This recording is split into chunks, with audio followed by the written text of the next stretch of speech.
您正在收听的是 SBS 广播中文普通话节目，更多节目内容请浏览 sbs.com.au/Mandarin 或下载应用程序 SBS Radio App。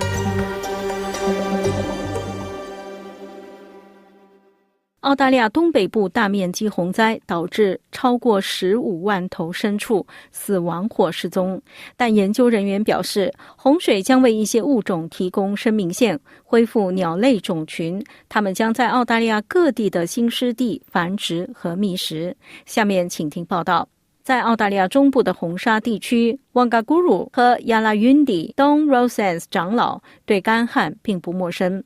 但现在在昆士兰州创纪录的降雨已经蔓延到南澳洲，原来是沙漠的地方，现在看起来更像是一座岛屿。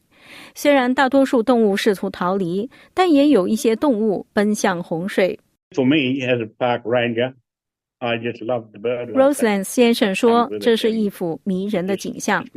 作为一名公园管理员，我非常喜欢来到这里的鸟类，这真是太神奇了。它们在野花里，在绿草如茵的草地上，这是你意想不到的景象。史蒂芬·朗门是南澳大利亚克莱尔的居民，他说各种各样的鸟类都来到了他的领地，从黑天鹅和鸭子到苍鹭和老鹰。Within days of the water encroaching in South Australia， 在南澳洲洪水入侵之后的几天内，成千上万只鸟似乎不知从何而来，真是不可思议。但在澳大利亚东部研究水鸟超过42年的研究人员表示，这种情况并不罕见。凯特·布兰迪斯博士是新南威尔士大学的高级研究员，他说鸟类正在追逐通常伴随水源涌入而来的新营养来源。Places when they flood, there are a lot of sandy islands for them to nest on. 洪水泛滥的地方有很多沙岛供它们筑巢，而且没有植被，所以从鹈鹕的角度来看，它们非常喜欢这样的环境。洪水带来的鱼类也是它们筑巢和养育幼鸟的重要食物来源。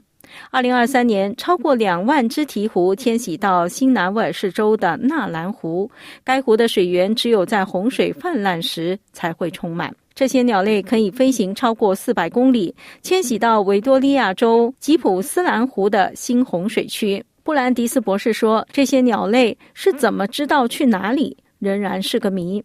Nobody really knows why birds travel to the flood. 没有人真正知道为什么鸟类会迁徙到被洪水淹没的地区，但这很常见，而且当大型洪泛区湿地系统的条件适宜时，它们会大量迁徙。喜欢、分享、评论，欢迎您在 Facebook 上关注 SBS 普通话页面。